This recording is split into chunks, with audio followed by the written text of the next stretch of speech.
I grew up Catholic, so I was baptized at an early age. I don't think I was one yet, but so I grew up Catholic. I was an altar server. I was part of youth groups there, but I was always more of like a lukewarm Christian, if that makes sense. Freshman, sophomore year, like I kind of found my identity in like school. Like all of my friends were in speed school. All I really talked about was speed school. I was like, oh, I'm an engineering student. That's it. Didn't really do much else. I remember one time. There's one thing I'll never forget. Is one of my friends there. Um, I was like talking about one time about like one of the times I did go to church. He was like, "Oh, you went to church?" I was like, "Yeah." He said, "Oh, really?" I was like, "Yeah." I said, "Oh, I would have never pictured you as the religious type," and that really like hit home with me. I'm like, what does he mean? Because like I said, at that point I was like, "Oh, I'm doing everything fine, everything perfect." So I was like, that was kind of a big revelation of like maybe I am doing something wrong. Maybe I do need to reevaluate myself.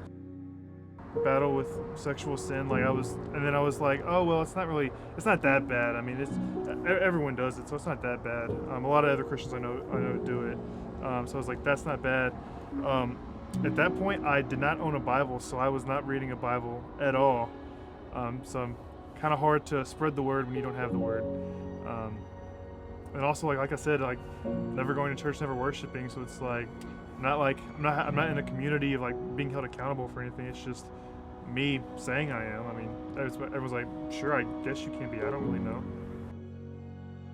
You would not look at the life I was living and be like, oh, he's um, a Christian guy trying to go through life. You're like, oh no, he's a speed school student who is focusing on school. Then I was like, well, if that's the case, then am I actually living, like, is God actually a part of my life, or is he more of just a convenient thing to occasionally think about? I guess if I really need to find God, I can come back and find him later. But I was content, but I was also like, there's always that feeling of like, there should be something more. Like, there's always something missing.